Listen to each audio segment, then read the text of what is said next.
everyone. Hope that you are keeping safe and healthy. I welcome you to this very special edition, FICCI's live session with the link with a chat with Chair on LinkedIn. It's a very unique session today, and we have with us Ms. Radhika Piramal. Welcome. Ms. Radhika Piramal is co-chair of the FICCI Task Force on Diversity and Inclusion and is the vice chairperson and executive director of VIP Industries. Ms. Piramal is credited with revitalizing VIP Industries through several brand launches, including Skybags, backpacks, Capri's handbags, and Carlton premium luggage. She was recognized in Economic Times India's 40 under 40 business leaders in 2015 and in CNBC TV 18's award for young businesswomen in 2016 and Business Today's 2015, 2016 and 2017 top 25 professional women in India. She's got a BA in politics, philosophy and economics from Brescos College, University of Oxford. In 2000, an MBA from the Harvard Business School in 2006. Radhika Piramal is currently India's only out lesbian business leader.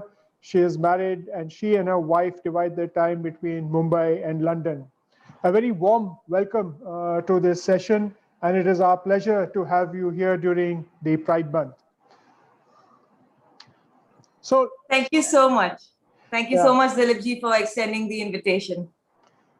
Okay, so you actually lead FICCI's D&I Diversity and Inclusion Task Force here. So, if you could share with our viewers what are some of the focus areas and issues that we are trying to address through our task force. Sure. Well, the first thing we are trying to address in the task force is one of inclusion, and the task force actually focuses on inclusion for three groups. The first is women, the second is LGBT, and the third is people with disabilities. And I think for the purpose of today's discussion, we will focus more on the LGBTs, but in many ways, sort of the work or the principles that apply for inclusion for LGBT is the same for any excluded group, whether, and women, are not less in terms of percentage of population, but in terms of representation in the formal workforce, we are highly underrepresented. So what the task force is trying to do is reach out to top 800 to 1,000 companies in India, which between them employ, so many millions of people, and say, how do we make our organizations more inclusive, less discrimination, less homophobia? And I mean, I could talk a lot about it. Should I spend a few minutes on that now or go back to you? You can just continue explaining what the issues are. Okay. Great. Okay. Yeah. So the issue is one actually of severe discrimination. I mean, LGBT in our country, sadly, it's almost a taboo topic. So, no parent will be happy if their child tells them that they are gay or lesbian or transgender. So then if a child grows up like that, then how would a child have a confidence to go to the workplace and then be out at work, knowing that many of their bosses, their superiors, would have a deep prejudice against them? And so then how can we make people comfortable being themselves? I was with this, opening with this, is Gay Pride Month. So June is Gay Pride Month, and that is possibly, one of the reasons for this talk today. But how do we get from this absolute sense of fear and phobia to being out and comfortable in one's skin and being able to bring one's authentic self to work? So it requires just very, very many things. Simply put, it requires a change in culture and sensitivity, which can be done through training. It requires actually at the beginning commitment from the top. It requires changes in policies and processes from HR, but then all the way through in terms of promotions, compensation, gender neutral language in policies and processes. But fundamentally, at least let's start with hiring, okay, before we get to retention. And then it talks about then the third step could be advocacy. So let's say if an organization starts its journey towards inclusion, then perhaps at a certain point, we could hold up that organization as a role model to other role models. And towards that extent, the FICCI task force has launched a D&I Equality Index. So how does an organization perform on these various aspects of inclusion? And we are not naive. We do understand the reality of the context we are working in India.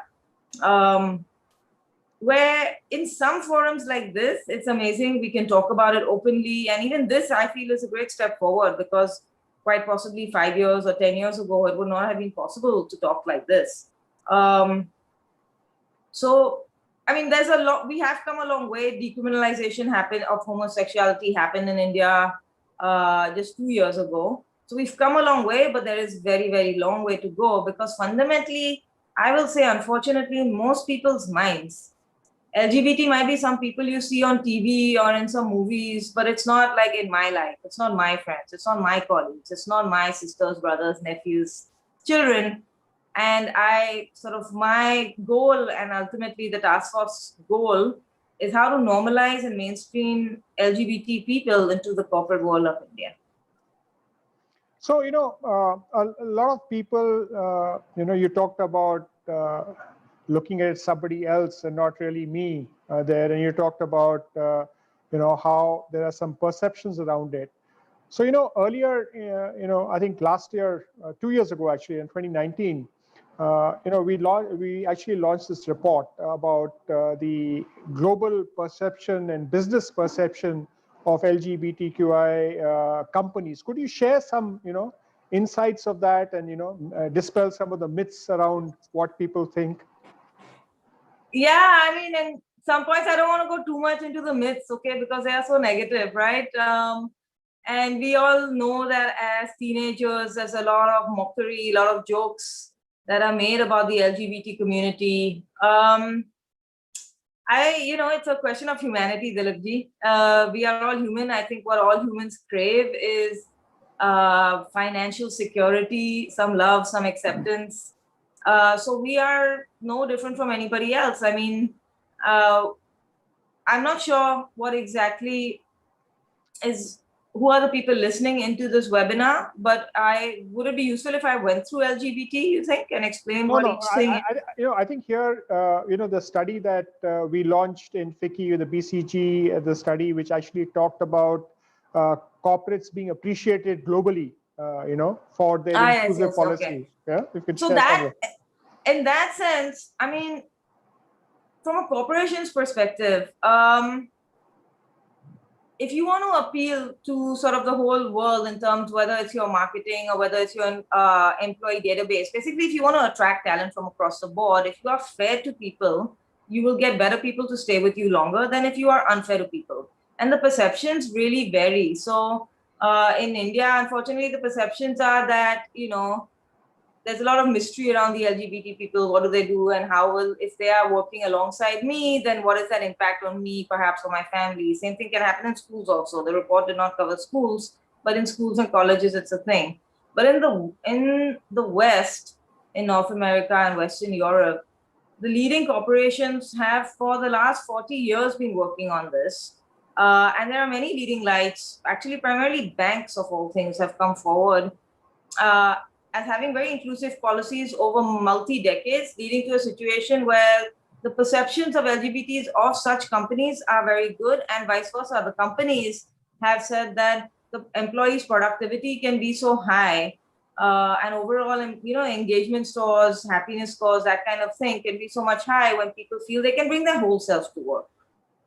Yeah, so just, I think that's a great perspective there. And, one of the findings was that, globally, you're admired as a company, you have a greater access to do business, something which, was very counterintuitive when you started doing that study. But let's move from a global perspective to actually the VIP industry's growth story. And it's, it's really focused as a LGBTQ ally. Sure, and I can tell you that it's a very much ongoing journey. So it's a long journey. We are only on part of it. So, and if I may share some personal story at this time, because I think it helps guide how we started the journey at VIP. I think in life one needs personal acceptance from one's family and maybe one's, housing society, neighbors, extended family. And then also on the professional side, one needs acceptance at work. And in my life, I was fortunate. I came out to my parents when I was 17. And of course, it took some series of conversations to get them to accept it. But I'm going to say by my late 20s, so it took a decade, they sort of got them there. But even in my mid 20s, primarily I had worked in VIP luggage, in head office as a brand manager for the company in middle management. And nobody I could see in my company, or obviously any other company, was out and queer. Like there was just no role model at all. And then I was very fortunate. I got to go to Harvard Business School. And then after Harvard Business School, I worked for a consulting firm, Bain and Company. And these two organizations, that is Harvard Business School and Bain and Company, they really opened my eyes as to what is possible within an organization in terms of support. So Harvard Business School had its most popular consumer marketing professor was a lesbian called Frances Fry. And she was what we call a rock star professor. And for me, this is 2004 to 2006, so 15 years ago. The fact that there could be such a popular professor who was adored by the students and respected by the faculty, and she was so out, that was incredible. And then I went to work for Bain and Company, and there they have their own LGBT like buddy network inside. It's called Be Glad. And there were partners, senior partners in the firm who were gay. And then they had a buddy system where you could buddy up with one of those partners. And basically it gave me the feeling that, okay, well, if there are leadership positions and these people are out, it really is okay. It's basically the sort of encouragement that a younger person needs, in their teenage years or the 20s. And I have to say, sadly, obviously, none of this was in India. So I thought to myself, okay, come on, let us start the journey. It took me a long time. Okay, I mean, one thing is coming out to your parents, another thing is coming out at work and then publicly in the media. So it's quite a journey. But so coming back to VIP, I started with, okay, it's going to take a long time to change things. I'm okay if it takes 5 years, 10 years, 25 years, but let's start.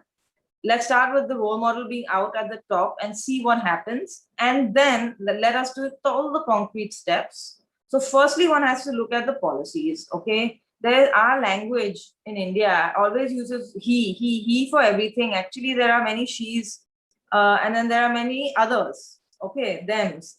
So, when I say he, I mean, even the income tax code of India only refers to he. So sometimes when I'm doing my taxes, I say, what is this? And my accountant says, Radhika, this is the income tax code of India. They're never going to say she. So just now, let's complete your taxes. But it's an example of how when you use the word only he in all your policies, all your manuals, all, the HR language of the company, what you're telling every woman is that a person is him, like that I'm not a person. And you can say it's semantic, but it's meaningful if I don't see myself represented either in the leadership level, in politics, in Bollywood, in my own company, if I don't see myself, my gender represented in any language, then how do I feel that I can reach any position in society? So starting with the policies of making sure one's company's language is gender neutral is really important. For that, in VIP, we work with our HR head.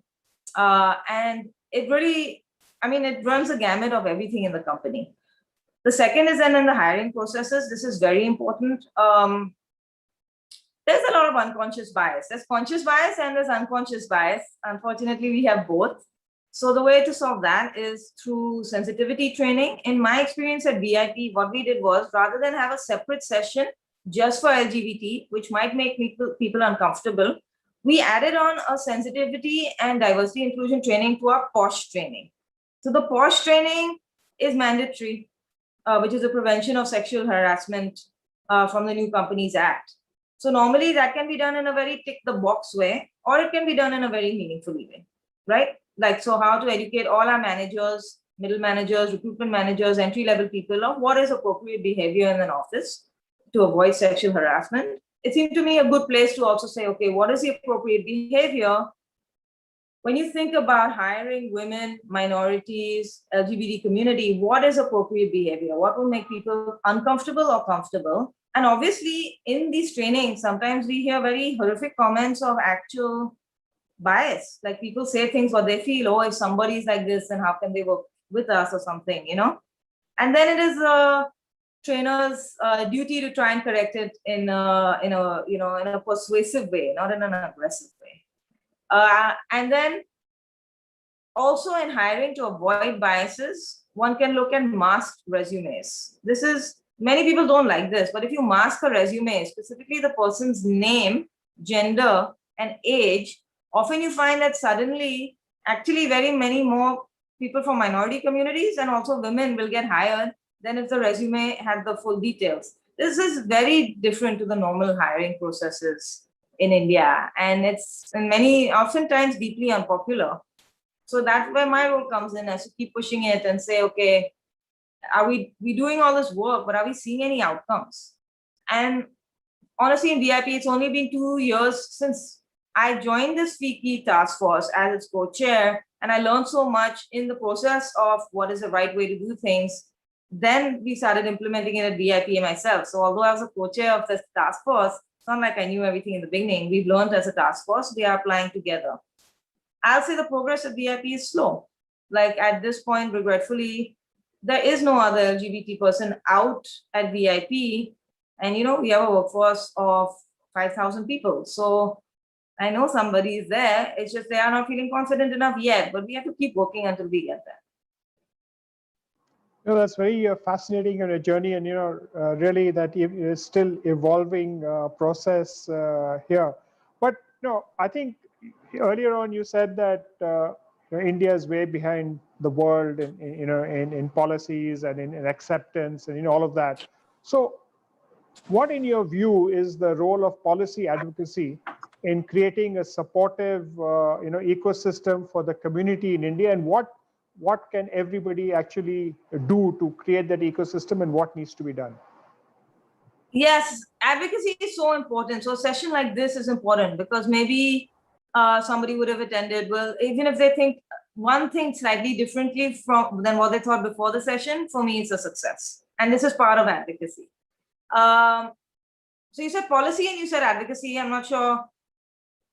For me, advocacy also, it's about talking about the need for change, actually walking the talk. So insisting that middle level managers across locations, the message is the same than it would be from head office.